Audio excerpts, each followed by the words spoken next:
beautiful roundness to that rear end. We've all heard of dog shows, but what about cat shows? And he's a year and 5 months. So he's a British short hair. It's not just the owners who get excited to compete. He runs to the carrier when he's called, Horton load up. Megan Antajunti and her cat Horton are one-time national agility champions. But it's not just the awards that make Horton unique.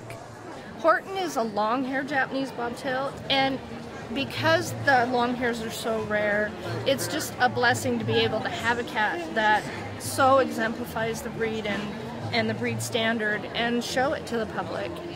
It's not as much about showing as it is telling. It's a good educational point for the public to understand why we breed.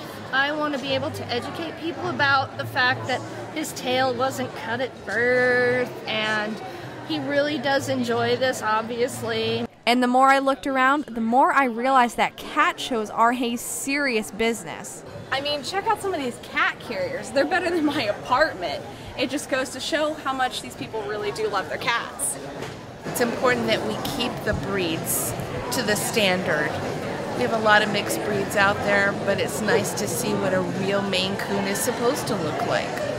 But are cat shows as valid as dog shows? There are more cats in people's homes than there are dogs, and we're showing people how they can interact with their cats in many different ways. So of course they are.